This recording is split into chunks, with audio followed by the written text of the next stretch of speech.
What's up, everyone? It's Caddy with Money Vesting. Welcome on board for another Market Open live stream. If you guys can see me and hear me, just give me a thumbs up and we should be all set and all ready to go.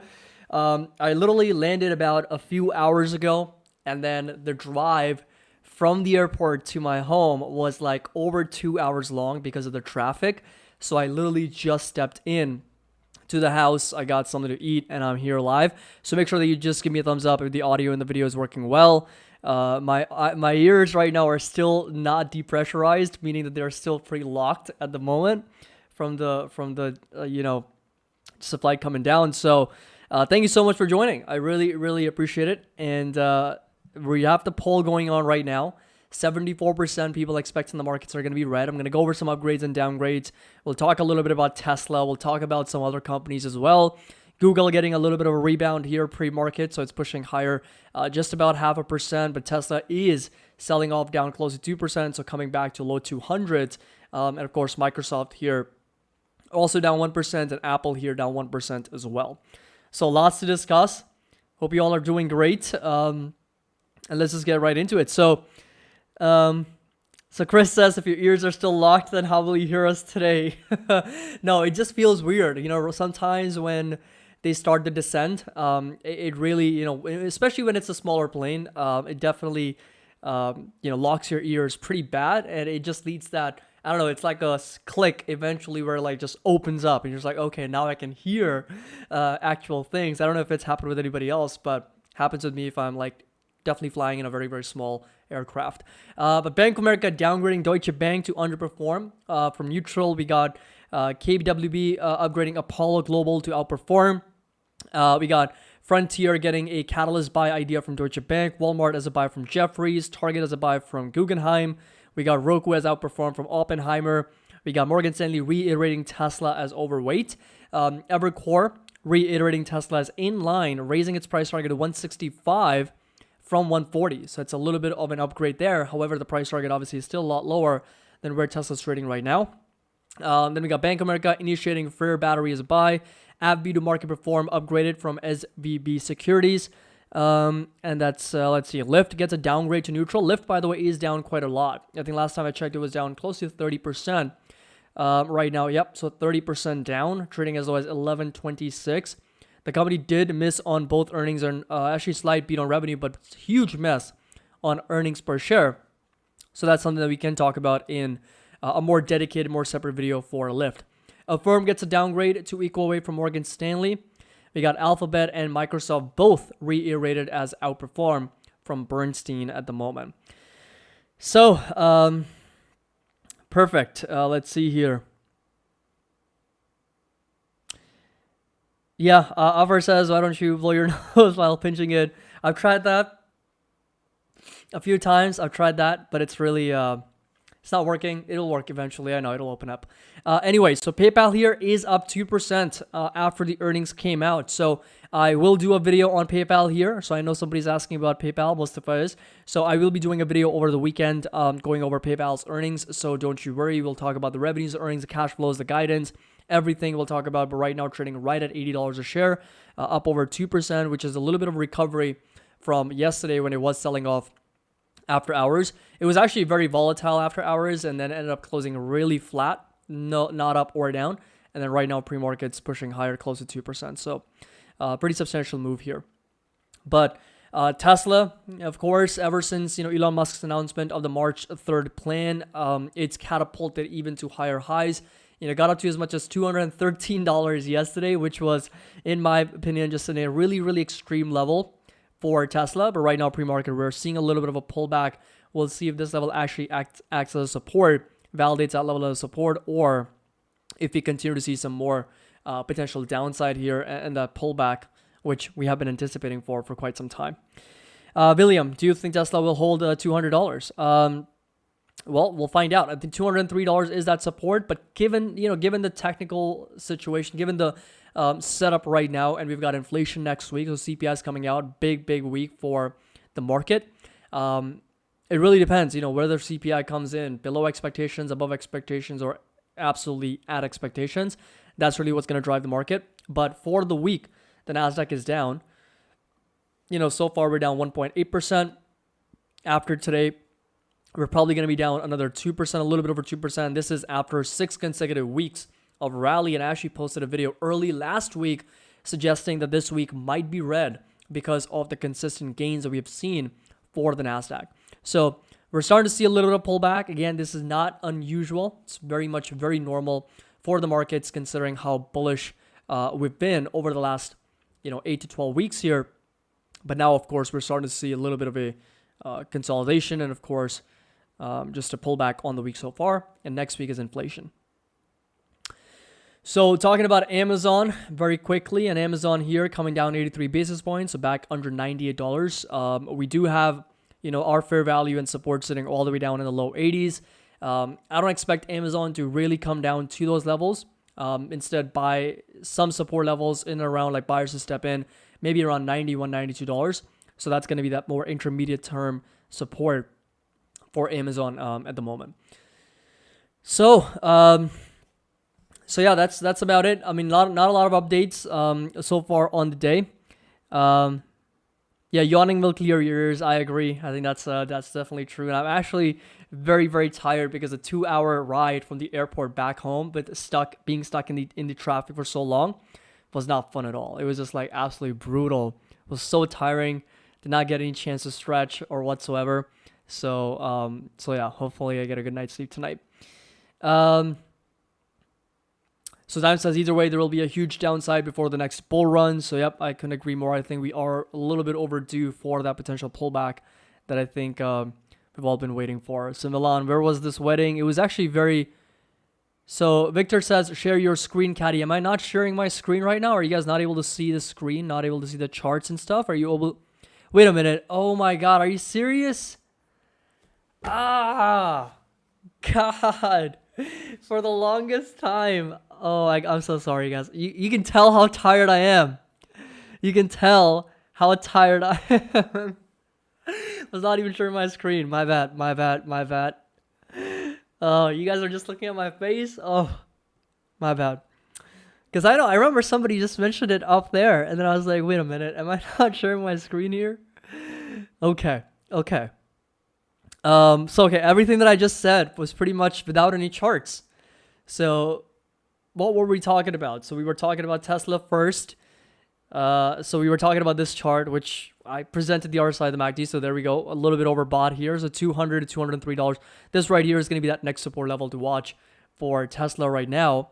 Again, next week's going to be inflation. So that's going to be a very, very important week for the market. We'll find out what the direction really looks like. But a pullback here down to 200, maybe even below, closer to 160s is possible for Tesla. And for Amazon, we were talking about this right here as being a support from back on January 25th, where Amazon pretty much got bought up and rallied over 24-25%. So a pullback down to that level is possible. That's going to be that next support level to watch for Amazon. Okay, perfect. All good. So Elle is asking, is 25 the marrying age in India? I remember you going to another wedding a couple months ago. Yep, it's pretty much, I mean, there's really no age, so to speak. I mean, sure, people, but some of my friends have gotten married, at 24, 25, 26. Then some, obviously decide to get married later. So there's no really specific age, obviously, as any other country for that matter is in the world. There's no really any age that, you want to get married, but it's different for everyone. So Aquaman says, when I see your face automatically, I see charts. That's great.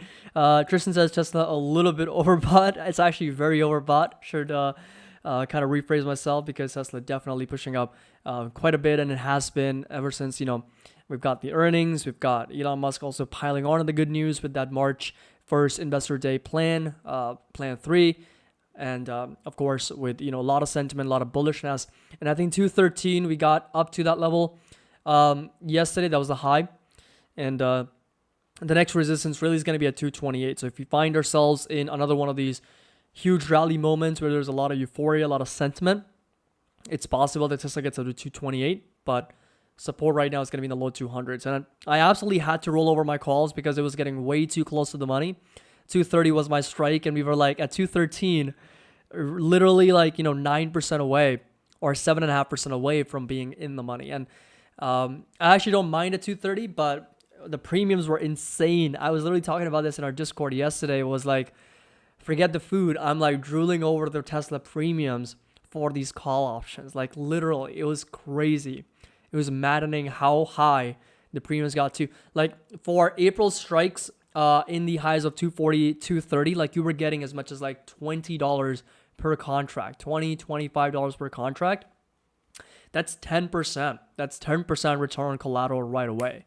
So that is a lot, in terms of premiums. So yes, Cloudflare earnings. I did read up on that. Cloudflare here is pushing up over 9%, so very strong EPS and revenue coming in. So 6 cents per share versus 4.5 cents expected. $274 million was that revenue number. And let's just quickly break down some of the guidance here. So first quarter 2023, EPS expected to be in the 3 to 4 cents per share range. Revenue 291 million. And for the full year, the company is expecting EPS of 15 to 16 cents per share with a revenue of 1.33 to 1.34 billion. So even if you take that mid guidance, let's just do 16 cents per share. The price is $63 divided by 16. So it's trading at almost 400 times forward price to earnings multiple, which, you can be the judge of whether that's good or bad, for Cloudflare. But $1.3 billion of sales, so 19 divided by 1.3, we're trading at 14.6 times sales. So unfortunately, as great of the earnings as there were for Cloudflare, the forward guidance does suggest that the company is trading at an enormous valuation multiple at 400 times earnings and about 14 times sales right now.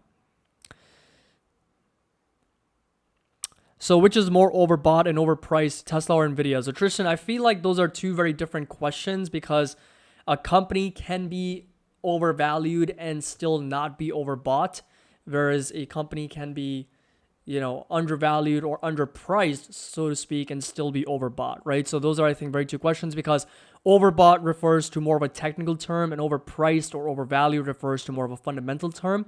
So those are two very different disciplines. Now, if we talk about overbought, they're both overbought, right? Tesla might be a little bit more overbought than Nvidia because of how much it's pushed up. I mean, RSI is over 77, MACD's been pushing through. Nvidia's already seen a little bit of a pullback, 72 RSI, MACD's been slowing down. So Tesla might be slightly overbought, more overbought than Nvidia. But from a valuation standpoint, I could argue that Nvidia might be a little bit more overvalued than Tesla from a fundamental basis, just because of the price of sales that it trades at.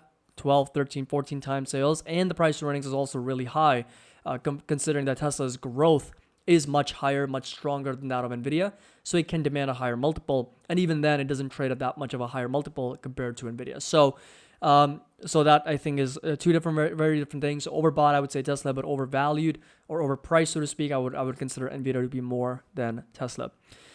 So Srinivas, Caddy, how are you doing? I'm doing great. Thanks for asking. How are you? Do you recommend to enter into UPS at a current level for long-term perspective? I like the really juicy dividend, 160. What do you think? So let's take a look. UPS here, $1.60 based off of $184. So 160 divided 184. That's a dividend yield of about less than 1%. I'm assuming that's for the quarter because they've got actually a dividend yield of 3.48%. So those are some good, decent dividends. We've got consistently growing revenues. Margins have been back and forth very much. 14 times earnings, less than 2 times sales, 11.5 times cash flow, and under 11 times enterprise value to EBITDA. So that's really good valuation. You're not paying too much for the company. But for the longest time, it looks like it's just been trading sideways for now. So what we do have for UPS is a bit of a downtrend. So this right here is a lower high. So we're constantly getting rejected at that price, which is around 190, 189, so to speak. And then at the same time, we've also got some lower lows for UPS as well. So this is the overall trend. The next time it comes down to like 150s, Srinivas, that's the level that I would really be interested in UPS.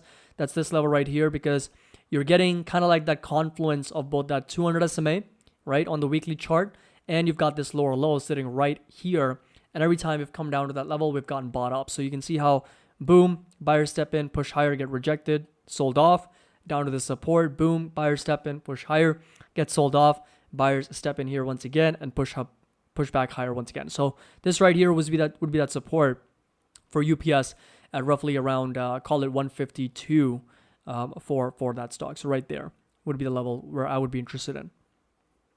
Yes, Alonzo, thanks for mentioning oil is going back up. And that is because, once again, Russia, 500,000 barrels a day, they're cutting back on production. And yeah, that's about it. I mean, that's literally been the story. Every time oil comes down to low 70s, we get some type of a lift from these OPEC members and other OPEC countries, and of course OPEC plus Russia, and they cut supply, which obviously pulls back on the supply. Demand remains constant or pushes higher, and as a result, oil prices go back up. And this has been the overall chart since November. Like, it's been 4 months where crude oil has just been trading between $70 and $80. Every time it comes down to low 70s, it gets bought up. Every time it gets up to $80, it gets sold off. So it's just been trading in between that range, and that's pretty much where we are.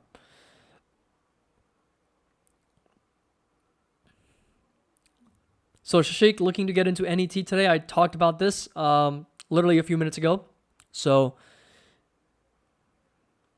yeah, you can kind of go back and view the analysis over there for Cloudflare. We talked about the fundamentals, the earnings, and of course the valuation as well. Let's see. Hustle Smart says 20 Tesla puts. Just be careful, especially if you're trading naked puts and naked calls, because we can definitely they can definitely get a very, very volatile. So Trishan, is Google trying to look bad, i.e. not so dominant because of the government investigation inquiries and trying to appear not so dominant? I don't think so. Because on one hand, you already have Microsoft, which is coming out ahead in these AI wars when it comes to search and with the integration of ChatGPT, because Microsoft also has to deal with a lot of government regulation, right? So, if anything, this is a good thing on the government side for Google, because now they can have some concrete data and suggest that, look, Microsoft has their own AI platform. They're going to be competing with us very much in this battle for search, and that takes away the argument. Sure, I mean, Google still will have the dominance over search, but it just gives them more leverage over the governmental issues, regulation issues that you've got another company that's kind of battling us in the same space. But no, I don't think Google would want to intentionally portray themselves as less competitive or less dominant, just so the regulators can kind of pull back. I don't think that's a big enough strategy for them to kind of run through.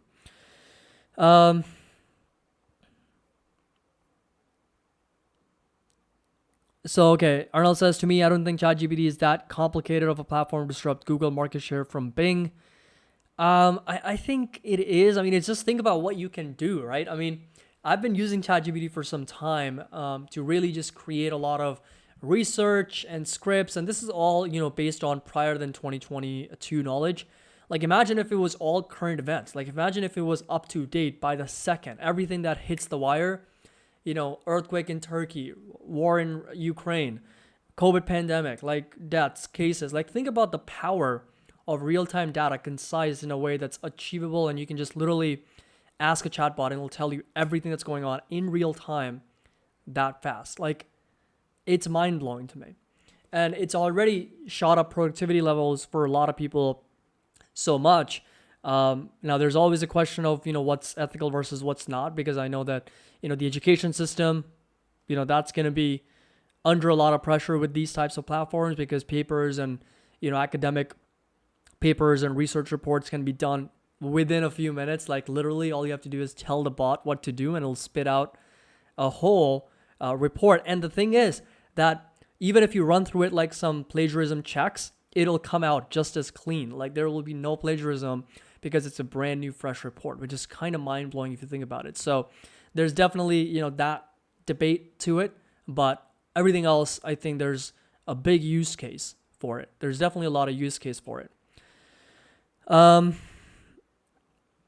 Rafi, no, I haven't. We'll talk about inflation over the weekend. I will be doing a video on inflation very soon. So again, next week is when inflation comes out. So I'll do a video on that, and we'll talk about the January updates, and we'll talk about the tips. And we'll also talk about the inflation fixings, right? They have actually been more accurate than any other data point. So inflation fixings is what we're really going to focus on over the weekend. I'll talk about that in another video. And what the expectations are for inflation going into next week. So don't worry, we'll do a video on that. Swap nil, do you trade leverage ETFs? I do, but for a very short time. So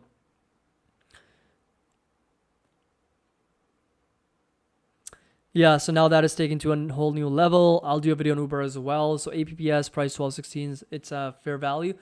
So I've done a video on APPS, Rick, so you can check that out if you haven't already. But looks like, wow, 24% drop here yesterday on earnings miss and revenue miss. Again, it kind of depends very much on advertising, right? So it's not a surprise that this company is also struggling a little bit on communications platform and, of course, advertising to some extent. So I think it's going to go through something very similar than Google and Meta that went through in 2022. So support level is going to stay put at roughly around 916 right now. So that's what we're going to pay attention to, and I'll do like an update analysis on APPS. At least they were profitable, right? So they were profitable for the entirety of 2022, but I'll do like an update analysis on APPS very soon.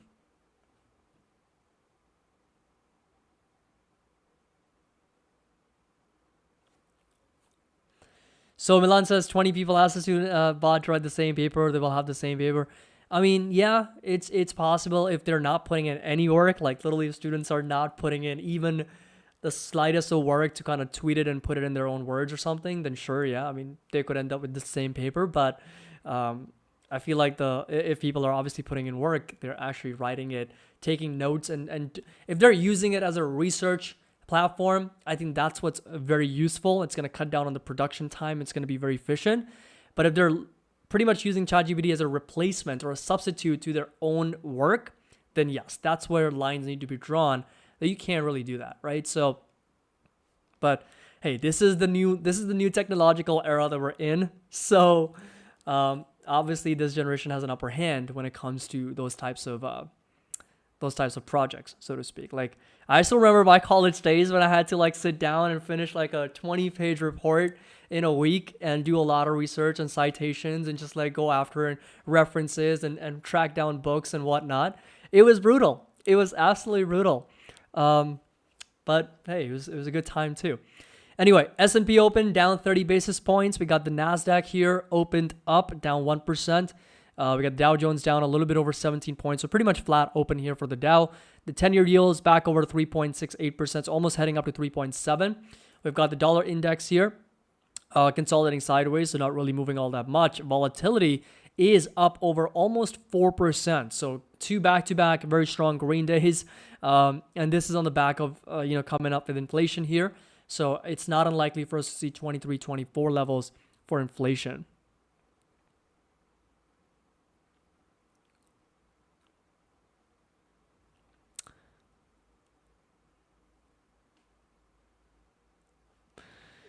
So Tristan, when would you buy Google? Do you own Google? Yes. So I do currently own Google, but we'll probably be looking at buying it once again in the low 90s. This right here is going to be that support here for the company at the moment. But even right now, I think the valuation makes a lot of sense. Google is one of the very few names that I can confidently say that look at these prices, it kind of makes sense here. Meta, no. Amazon is also maybe another one. Amazon and Google. Apple, no. Netflix, no. AMD, no. Tesla, heck no. Microsoft, Nvidia, absolutely not. So in the big tech space, large cap space, Google and Amazon are like the couple of stocks that I can kind of look into and suggest that, okay, personally, I do feel that they're trading at very fair to reasonable valuations. Amazon, I know the discussion is going to be the higher P multiple and whatnot, but the company's never been focused on earnings all that much. And also with the Rivian's, Rivian's impact on their profit and loss, that also has really shifted and made the profitability very inconsistent for Amazon. So as we move forward under the new realms of, Andy Jassy, hopefully profitability will be given attention and they can actually start looking into generating some stronger earnings over the course of next, 5 to 10 years. But over the last 10 years, it was all about growth. It was all about reinvesting every single dollar back into the business. So, but that being said, Google and Amazon are a couple that I do like at the moment. Anyway, so QQQ here. Let's see, QQQ opening down, obviously down 0.5%. This right here is going to be that resistance. So we did see a little bit of a green candle coming in the first minute. We'll see if we do break out over $360 around those levels. It's going to be a big resistance for the NASDAQ. But for this week, the NASDAQ's probably already down over 2.2%. S&P is down and the Dow Jones is down. So we are seeing Obviously, a lot of momentum to the downside from the markets this week, which is not unlikely, not surprising considering how much bullishness there's been in the past 4 to 5 weeks.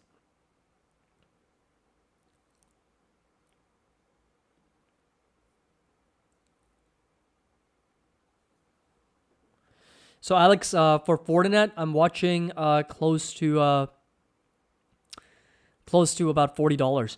Joseph says teachers will have a plagiarism bot soon to enter student reports to check yes or no. Yeah, well, that's also true. I think they already do that. But obviously, I mean, with AI, you can it's kind of easier to pass through those checks also. But let's take a look at Fortinet here. So pulled back after the earnings. It was up a lot. Obviously, rallied over 11-12% on very strong numbers, but then yesterday sold off over 3%. Today, pre-market and on the day, slightly down about 0.5%. We do have a pretty big gap to fill on the downside here, but $40, low 40s is what I'm really watching for Fortinet at the moment.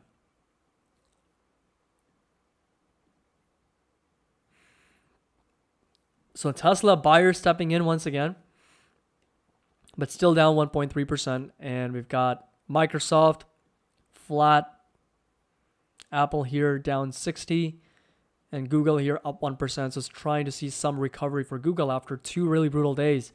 Sold off like 12 to 14% in the last 3 days alone.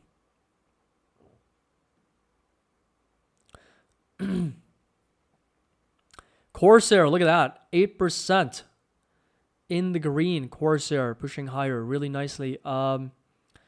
We got Spotify, TrueLeaf, Cloudflare's up on earnings. PayPal is pushing up 2.2%. So PayPal is also finding some momentum.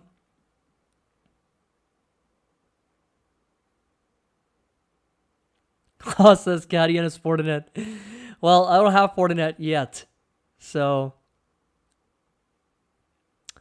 SoFi is getting there. Will soon be profitable. Yeah, so Disney, Tristan, I'll also do a video on Disney.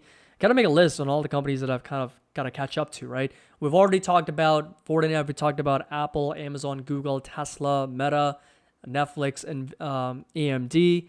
But then, of course, I will do a video on PayPal and Disney and Cloudflare. NVIDIA is reporting earnings probably soon.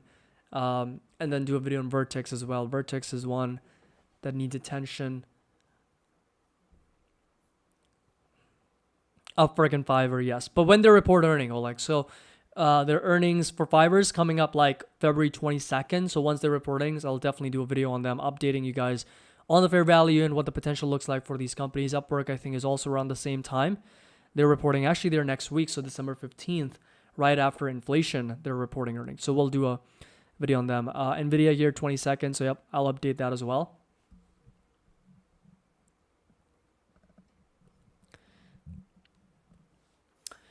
So Alex, is this a buy the dip moment or wait patiently for any catalyst or economic events? Or yep. So if you take a look at S&P 500, I've already talked about a support roughly sitting at that confluence of 4,000 points, right? 4,000 is going to be that level to watch, in my view, a very strong support. That would be a good higher low to add on to your longs. This could be a nice dip buying opportunity because a dip buying opportunity always happens in an uptrend, right? It never happens in a downtrend. So the fact that we are now somewhat in an uptrend, we pushed higher, we pulled back, we pushed higher. If we pull back, this would be a dip, right? This would be a dip. So it always happens in an uptrend. And this can be seen as an uptrend because we're making higher highs and we're making higher lows. So that's the uptrend that we're talking about. So not at the moment, unfortunately, considering where prices are. Obviously, it depends on the stock that you're looking at. If you're looking at a stock like Google or Amazon or anything like maybe even a Vertex, but I have to do some analysis on that. There's going to be very few though. Like there's going to be not that many options of stocks or companies that are trading at reasonable to low valuations because everything's just pushed up like 40, 50, 60%, right? Most of the stocks that we talk about, especially growth and tech, they're up. Of course, staples, you can consider a lot of names in staples that have been selling off quite a bit. They haven't had such a phenomenal January and February as compared to Tesla or growth and tech and speculation in general, but staples are also trading at a much higher price earnings multiple to begin with compared to their growth rate. So the PEG ratio is really high. Same thing with utilities. I think they're very defensive in nature.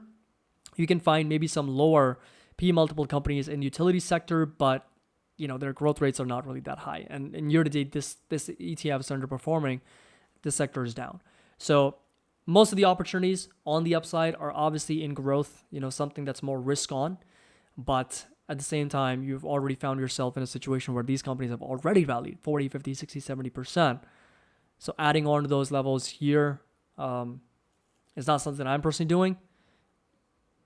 But yeah, it's kind of like an interesting time for the market at the moment. Yeah, Srinivas says money vesting icon is an uptrend. Of course it's an uptrend, man. Of course. We're always growing. We're always moving up. That's the mission there for us. So make sure that you drop a like, everyone. I really appreciate it. And so Anthony, when do you buy your options at the close? So when I'm buying back any contracts, I mostly buy it back looking at the position. If I'm up like anything over 70 to 80%, I usually close that option out. So it's not necessarily a time of the day, but instead it's a percentage of the option itself and whether it's achieved the target or not. If it's not at target, then I just let it, expire or let it get assigned or whatever. But it's if it's like way out of the money, profitable 70, 80%, then I just like close that out. So it's not really like at the open or at the close, but just simply when it feels right from a profit standpoint. So Adidas, yes, I actually did, was reading up on them earlier today. I believe they fell because of their Yeezy stock was not selling, right? I could be wrong, but I think that's pretty much what I read. It was like on my flight, I pretty much loaded up some articles to read before we took off and then just kind of went through a lot of stuff. So right now down 11% on this. And yes, okay, so it does say that they had their Yeezy products, operating loss over Yeezy products, and projected sales decline for the upcoming quarters accounted for about a 1.2 billion euro drop in the revenue. And along with an operating profit hit of nearly 500 million euros in 2023. So Adidas is definitely a great brand. I mean, very comparable with Nike, of course. They've been, at the top of their brands for the last, so many years. But of course, this stock has just been plummeted over 70%, still down 60% from November. It's got a really nice rally, but huge gap down. And really that next support, it's actually getting validated right now as we speak. It's going to be around here at 136. And that's in euros, right? So 136 euros is going to be that support level where we are finding some buyers that are stepping in right now. Yeah, consumer sentiment's coming out at 10 a.m. So thank you so much for reminding us that. Kevin, I really appreciate it. And do a video on options trading, please. So cool, we have a lot of tutorials on Patreon. A lot of them available for everyone to watch. I go over some of the more basic ones like cash script puts and covered calls. And then we go over some of the more advanced strategies, still kind of covering under level 2, not really going over level 3, level 4, because I'm not even, I'm not even clear for that yet. But eventually when I am, then we'll talk about more strategies. But we did go over straddles, strangles, zero hedge collared calls here. And then a lot of other strategies that kind of fit under that very conservative realm of options trading. But yes, we do have those ones on Patreon. So Matthew's saying options vids are great on Patreon. So if you want, you can always access them. And we also have a lot of tutorials on fundamental and technical analysis.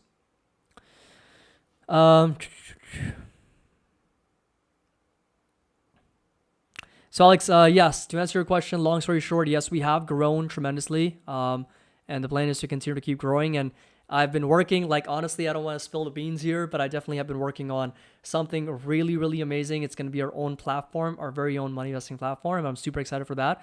I've literally been working on the design aspect of it, how it's going to look like from a UI standpoint for all of you. And it's literally it's going to have everything from fundamental analysis to macro analysis. The only part it's not going to have is technicals because TradingView is just killing the technical analysis game. But from fundamental and macro analysis, this is literally going to be it. I'm super excited. It's going to take some time, but super excited for when it actually gets started. I am just very happy. Every day I'm working on the design stuff, which is very cool. And super excited to keep doing that. And yeah, so we'll get started with the development process here. Hopefully by the end of this month or maybe by the end of this quarter should start. So Ray, how many followers do you have around? You can see it on YouTube. It's around 72,000 something. So super happy for all of you. Thank you so much for being a part of our community. I really appreciate it. We just crossed our 2-year milestone. What is it, on February 4th? That was our 2-year anniversary. So yeah. Anyway, NASDAQ here starting to rotate back lower, getting a bit of a rejection there. Starting to sell off even further. We're seeing a lot of individual stocks like Tesla here down 3.5%, coming down to $200. And we've also got Google here, Apple, Microsoft, all of them selling off here quite a bit.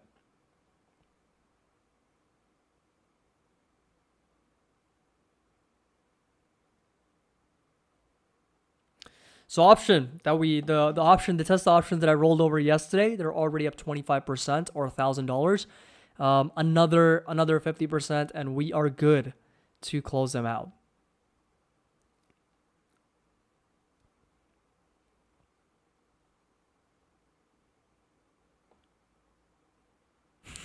Thanks. You should try long wavy hairs. Completely off topic. But thanks, I appreciate the tip. Maybe I'll give it a try.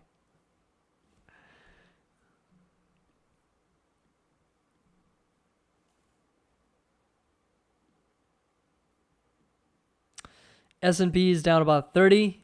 We got Dow Jones down 16. NASDAQ is down and definitely a lot more because we're seeing a lot of momentum to the downside for tech and growth here. Also smart, Tesla puts, killing it. Absolutely crushing those puts here in Tesla, so congrats. That's phenomenal.